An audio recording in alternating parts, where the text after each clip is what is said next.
Agents of SHA. You ever hear of Sam Hill? Yeah, I didn't think so. He's not the kind of guy you find in the usual places. No, Sam keeps a low profile. But if you have been on YouTube long enough, you'll eventually get bored enough. You might have seen his work.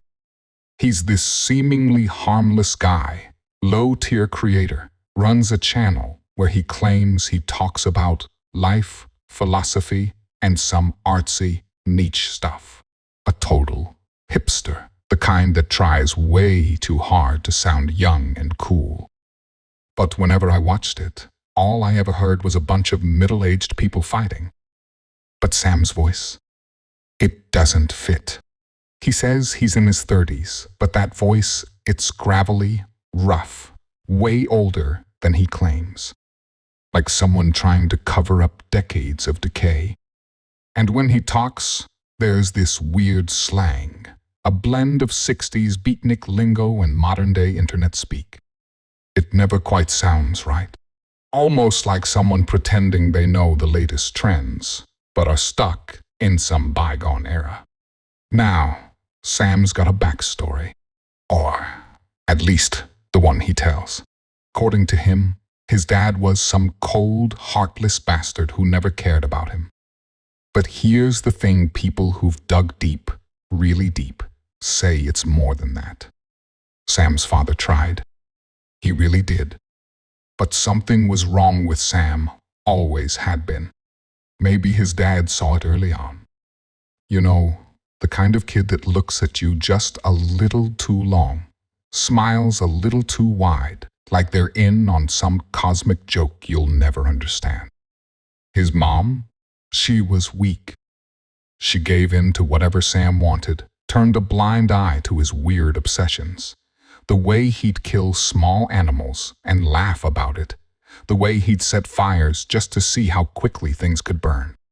One day, Sam snapped, grabbed a baseball bat, and went after his father. They say he claimed it was to protect his mom, that his dad had been violent. But those who know the truth think differently.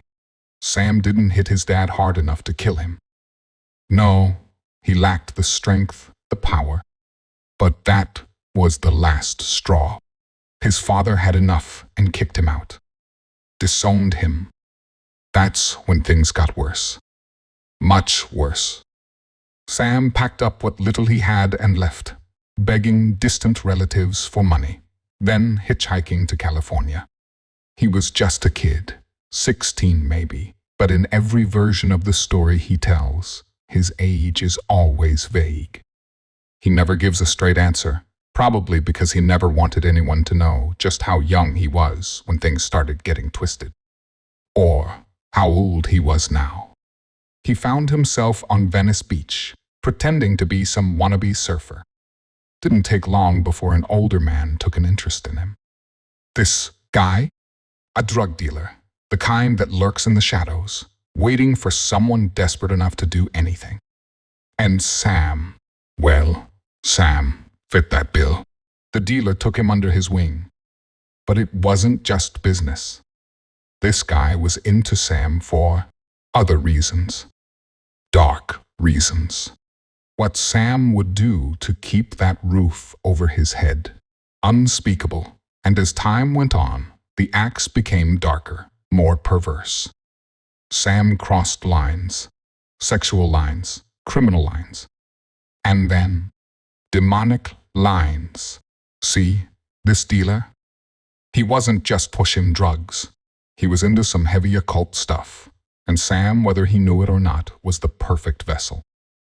One day, Sam was out running an errand, moving a huge stash of weed for the dealer. That's when he was stopped by a man claiming to be an undercover cop. The guy pulled Sam into a dark alley, said he needed to do a cavity search. Sam, ever the compliant kid, didn't resist. The next thing Sam knew, the man was violating him. That wasn't just a physical attack. No, that was the moment the devil finally took hold of Sam's soul. Up until then, he'd just been playing. A toy for dark forces. But after that moment, Sam belonged to something else, something far more sinister. Years went by, and Sam reinvented himself. Or at least, that's what he tried to do. He went online, started building his persona, pretending to be this enlightened, woke YouTuber. Always preaching about kindness, decency, social justice. But anyone who knows Sam Hill's story knows that behind the voice on the screen, something's festering. Now, fast forward to one of Sam's live streams. You know, those sessions where he pretends to be this humble, kind-hearted guy while he gets everyone around him to fight. But during one particular stream, something changed. It was all going normal at first, his usual fake charm on display, answering questions, laughing like nothing bothered him. Then, a guest appeared. A name flashed across the screen, not Lay Gino. It was an odd name, one that shouldn't have meant anything. But the second Sam saw it, his face went pale. He stuttered, tried to brush it off, saying something about how he thought he blocked that person. The chat laughed, thought it was a joke, but Sam wasn't laughing. He clicked to let the guest on, and that's when everything unraveled. The figure that appeared was cloaked in shadow, face obscured. They didn't speak at first, just lifted a crucifix and pointed it directly at Sam through the camera. And when they finally spoke, it was in a voice that sent chills down the spines of everyone watching. "It's your time, Sam Hill. I call you out in the name of true righteousness." Sam's voice wavered. You could hear the fear creeping in. He tried to act tough, to laugh it off, but it wasn't working. "Damn you, how did you know?" That's when it happened. The mask broke. Sam, like all demons when confronted with their true nature, couldn't help but confess. His voice took on a strange, almost inhuman tone as he started listing his sins. It was like a floodgate had opened. "I didn't mean to. None of you understand. I was born into this, created for this. My father, he knew it. Saw it in my eyes when I was a kid. He tried to fix me, beat it out of me. He didn't understand. The things I heard, the things I saw, they weren't mine to control. They came to me, and they whispered things, taught me things. When I hit him with the bat, I wasn't protecting my mother. I wanted to feel that crack, wanted to see how close I could come to ending him. But I was weak then. I didn't have the strength. He got lucky, but by the time he kicked me out, I was already gone. The whispers had gotten louder, and I knew where to go. I knew California was waiting. I thought I was free, but when I got to Venice Beach, I found out freedom's a lie. That dealer, the one who took me in, he knew what I was before I even did. He saw it in me, used me. He said he was just using me for his business, but it wasn't that. No, he wanted more. And I gave it to him. What do you think a kid like me is worth to an old man like that, huh? There was a twisted smirk on Sam's face as he said it. He wasn't ashamed. No, he was proud. And then the other things started. He introduced me to the darkness, brought me into rituals. It wasn't just drugs he was dealing. He was into old, ancient shit, things normal people wouldn't dare touch. Blood rites, sacrifices. I saw things, did things to people you'd never believe.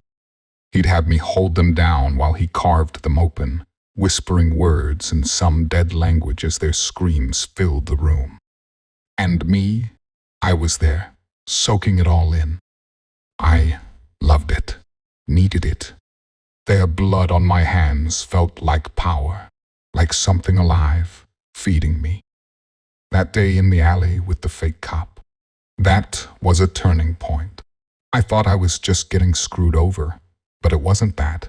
No, that man, He was an offering. The devil had been testing me up until that point, seeing how far I could go, how much I'd endure. But when I let that man degrade me, when I let it happen without a single ounce of resistance, that's when he took me. That's when I belonged to him. He started laughing then, this sick, low cackle that reverberated through the speakers, like it was crawling into my ears and burrowing into my brain. The confession went on like that, spilling years' worth of darkness, detailing acts so vile, so twisted, it felt like the room itself grew colder with every word. I don't know how long it lasted, minutes, hours. Time stopped meaning anything. Then, the screen flickered. For just a moment. The room, his real room, flashed before us. Gloomy, dim, bathed in that sick yellow light. The walls were painted that nauseating pale pink, peeling in places. Dust swirled in the air. And there, standing in the shadows, was something else. A figure. It was ancient. Its skin tight against bones, its fingers long, bony, with cracked black nails. One of those fingers, it was pointed directly at the camera. No, it was pointed at me, at my soul. And then, in that dying rasp, barely a whisper, Sam spoke his final words. From that day forward, I knew I was destined for more. That's when the real fun started. The streams, the persona, all of that was just a front, a way to lure in more sheep, more people to control, to manipulate. I wanted you all. I wanted your souls. Every single view, every like, every comment, it's just another step closer to my goal.